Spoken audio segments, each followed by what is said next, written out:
بھائی اگلا سوال ہے، آپ نے خضر علیہ السلام کی موت کے حوالے سے بڑے مضبوط دلائل رکھے ہیں، انہی میں سے ایک دلیل قادیانی حضرات وفات مسیح علیہ السلام کے لیے بھی پیش کرتے ہیں کہ اگر عیسیٰ علیہ السلام زندہ ہیں تو ان پر فرض ہے کہ نبی صلی اللہ علیہ وآلہ وسلم کی تصدیق اور مدد ضرور کرتے۔ پلیز اس کی وضاحت فرما دیں۔ یہ دیکھیں آؤٹ آف کانٹیکسٹ لیتے ہیں قادیانی، ہم نے کب کہا کہ عیسیٰ علیہ السلام اس دنیا میں زندہ ہے؟ ان کے اوپر تو دنیا کے احکام جاری نہیں ہیں، اب دنیا کے احکام جاری نہیں ہیں تو وہ دنیا میں آ کے نبی علیہ السلام کی مدد نہیں کریں گے، یہ بات تو ٹھیک ہے، یہ مجھے یاد آ گیا۔ خضر علیہ السلام پہ مسئلہ نمبر 13 بھی ہے، اس کے بعد بھی میرے مختلف کلپس ہیں، وہ آج کل ایک کلپ میرا وائرل بھی ہوا ہے، حضرت خضر علیہ السلام کیا زندہ ہیں،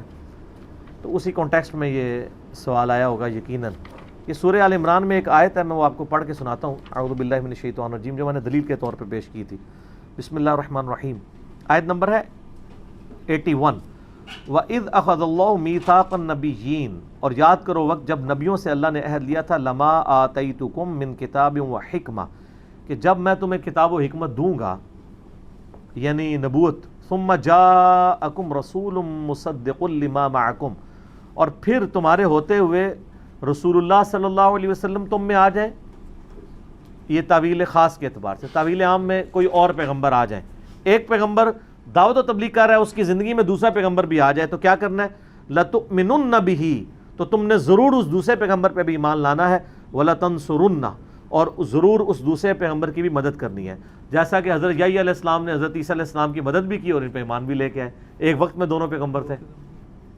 قَالَ أَأَقْرَرْتُمْ، پھر اللہ نے کہا کیا تم تمام پیغمبر اقرار کرتے ہو اس بات کا، یعنی اللہ نے پیغمبروں کی روحوں سے یہ عہد لیا، وَأَخَذْتُمْ عَلَىٰ ذَلِكُمْ إِصْرِي، اور اس پہ میرا بھاری ذمہ اٹھاتے ہو، قالوا اقررنا، انہوں نے کہا ہم اقرار کرتے ہیں اللہ، قال فاشهدوا، تو اللہ نے فرمایا پھر سب ایک دوسرے پہ گواہ ہو جاؤ، وانا معکم من الشاہدین، اور میں بھی تم گواہوں میں شامل ہو جاتا ہوں کہ اگر میں کسی کو پیغمبر بنا کے بھیجوں اور اسی کی زندگی میں کوئی اور پیغمبر آ جائے تو وہ اس پیغمبر کی مدد بھی کرے گا، اس پہ ایمان بھی لائے گا، یعنی یہ نہیں ہے کہ وہ اپنی خانقاہ علیحدہ کر لے اور وہ اپنی خانقاہ علیحدہ۔ فمن تولى بعد ذلك، اور یاد رکھنا جو اس کے بعد پھرا میرے اس عہد سے پیغمبر ہو کے بھی، فاولئک هم الفاسقون، تو پھر وہ شخص فاسق ہوگا چاہے وہ پیغمبر ہی کیوں نہ ہو۔ تو یہ ایک بڑا سخت معاملہ تھا، تو اس کو میں نے دلیل بنایا تھا کہ جو حضرت خضر علیہ السلام کو مانتے ہیں، پیغمبر بھی مانتے ہیں، اور وہ کہتے ہیں پانیوں پہ ان کی حکومت ہے، تو میں نے کہا مجھے کوئی ضعیف روایت دکھائیں کہ غزوہ بدر اور احد میں آ کے نبی علیہ السلام کی انہوں نے مدد کی ہو، ان پہ واجب تھا کہ حاضر ہوتے، ورنہ ان کی نبوت چھین گئی، کیونکہ اللہ نے کہا فاسق ہو جاؤ گے، تو اگر ہوتے تو وہ آ جاتے، نہیں تھے۔ بخاری مسلم میں حدیث ہے جو اس وقت روئے عرض پہ موجود ہے، 100 سال نہیں گزریں گے اسے موت آ جائے گی۔ اگر حضرت خضر بالفرض زندہ بھی تھے تو نبی علیہ السلام کی وفات کے 100 سال کے اندر وہ مر چکے ہیں، اگر تھے، باقی میرے وہ دلائل دیکھ لیں، وہ کوئی نہیں، وہ حضرت موسیٰ علیہ السلام کے زمانے میں تھے۔ اس کے اوپر جو قادیانیوں کا یہ اعتراض ہے نا کہ حضرت عیسیٰ علیہ السلام بھی فوت ہو چکے ہیں، اور وہ کہتے ہیں دلیل یہ ہے کہ حضرت عیسیٰ علیہ السلام اگر زندہ ہوتے تو آ کے غزوہ بدر و احد میں نبی علیہ السلام پہ ایمان بھی لاتے تو مدد بھی کرتے۔ سر وہ اس صورت میں کرتے جب ہم انہیں اس دنیا پہ زندہ مانتے ہوتے ہیں، ہم انہیں آسمانوں پہ زندہ مانتے ہیں، اور دنیا کے رولز ان پہ لاگو نہیں ہے۔ آسمان پہ زندہ رہنے کے لیے آکسیجن کی ضرورت نہیں ہے، دنیا پہ ضرورت ہے۔ آسمان پہ زندہ رہنے کے لیے کھانے پینے کی ضرورت نہیں ہے، دنیا میں رہنے کے لیے ضرورت ہے۔ آسمان پہ زندہ رہنے کے لیے ٹوائلٹ کی ضرورت نہیں ہے، دنیا پہ ضرورت ہے۔ اور آسمان پہ وہ زندہ ہیں تو وہ جس عمر میں اٹھائے گئے تھے 25 یا 30 سال کی عمر میں، وہ ادھر ہی ان کی عمر رکی ہوئی ہے۔ دنیا میں ہوتے تو وہ ابھی تک ان کی عمر آلموسٹ 2000 سال ہو چکی ہوتی۔ حضرت عیسیٰ علیہ السلام کے یہ پیدائش کا ایئر چل رہا ہے نا 2000 جو ہمارا عیسوی ہے کیلنڈر، تو ہم ان کی عمر 2000 سال نہیں کہتے، جب اتریں گے تو وہ اسی عمر میں اتریں گے، پھر زمین پہ 40 سال تک رہیں گے۔ حیات مسیح اور نزول مسیح علیہ السلام، مسئلہ نمبر میرا 12 دیکھ لیں، نبی علیہ السلام کے ساتھ روضہ شریف میں ساتھ قبر کی جگہ خالی ہے، وہاں پہ دفن ہوں گے، صحیح الاسناد حدیث موجود ہے ترمذی کے اندر، مستدرک الحاکم کے اندر۔ تو اس لیے یہ کہنا کہ یہ دلیل ہے حضرت عیسیٰ علیہ السلام کے مر جانے کی یا ان کو پہ موت آنے کی کہ انہوں نے نبی علیہ السلام کی مدد نہیں کی ہے، ادروائز ان کی نبوت چھین جاتی۔ ہاں اگر دنیا پہ ہوتے اور مدد نہ کرتے تو یقیناً نبوت چھین جاتی، لیکن ایسا ہوا نہیں، وہ دنیا پہ ہے نہیں۔ وہ تو پھر صحیح مسلم میں بخاری میں حدیث ہے کہ قرب قیامت میں اتریں گے، خنزیر کو قتل کریں گے، جزیہ موقوف کر دیں گے اور صلیب کو توڑ دیں گے۔ اور صحیح مسلم میں الفاظ ہیں تمہارے نبی کی سنت اور تمہارے نبی پہ جو کتاب نازل ہوئی ہے اس کے مطابق وہ فیصلہ کریں گے، ایز اے امتی آئیں گے۔ امتی نبی کے طور پہ نہیں، امتی کے طور پہ آئیں گے۔ نبی تو وہ پہلے سے ہیں، امتی نبی بھی ہم ان کو نہیں کہتے، کیونکہ امتی نبی مانیں گے تو نبی کے لیے ضروری ہے پھر وہ شریعت والا معاملہ بھی ہو، تو چونکہ وہ ہمارے نبی کی سنت پہ چل رہے ہیں، وہ نبی الگ سے ہے، ادھر وہ امتی کی حیثیت سے آئیں گے، کیونکہ بخاری مسلم میں حدیث ہے کہ تمہارا کیا مقام ہوگا اس وقت کہ جب عیسیٰ ابن مریم تم میں اتریں گے اور امام تم میں سے ایک ہوگا، امام محمد بن عبداللہ المہدی،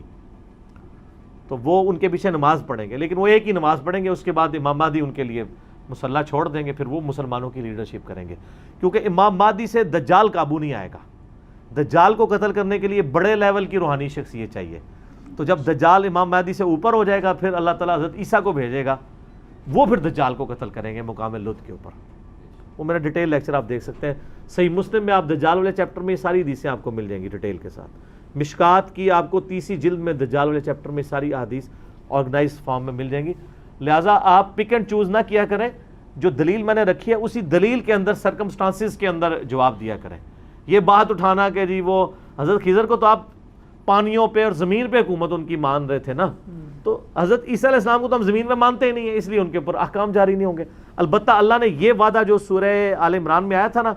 تمام نبیوں کے اقرار وہ کروا دیا ہے، وہ صحیح مسلم میں حدیث ہے کہ شب معراج سارے نبیوں کو اللہ تعالیٰ نے بیت المقدس میں جمع کیا اور مجھے جبرائیل علیہ السلام نے ان کا امام بنایا۔ وہ سارے نبیوں نے نبی علیہ السلام پہ ایمان لائے، لیکن وہ ظاہر ہے کہ یہ سارا معاملہ روحانی طور پہ ہوا تھا، اس اعتبار سے کہ لوگوں نے آبزرو نہیں کیا، برزخی تھا، اللہ نے ان کو جسموں کے ساتھ روحوں کے ساتھ وہاں جمع کیا، لیکن وہ ان سین بیریئر تھا، ہوا یہ فزیکل ایکسپیرینس ہے۔ یہ جو قادیانیوں کا کہنا ہے اور بعض منکرین حدیث کا کہ یہ معراج جو ہے یہ جسمانی نہیں روحانی تھی، اور سید عائشہ کا قول لے کے آتے ہیں، وہ بالکل ضعیف روایت ہے۔ صحیح بخاری کے اندر سورہ بنی اسرائیل کی آیت نمبر 60 کے کانٹیکسٹ میں عبداللہ ابن عباس کا قول ہے کہ نبی علیہ السلام نے جو معراج کا سفر کیا اور یہ جو منظر اللہ نے دکھائے وہ آپ کو جسم کی آنکھوں سے دکھائے، آپ صلی اللہ علیہ وسلم کی خواب نہیں ہے۔ واقعہ معراج کے اوپر میرے ڈیٹیل لیکچر ہے، مسئلہ نمبر 126A-B-C، جسے شوق ہو تو وہ دیکھیں، میں نے ایک ایک چیز نیٹی گریٹی تک قرآن اور بخاری مسلم سے کور کی ہے۔ ٹھیک ہو گیا؟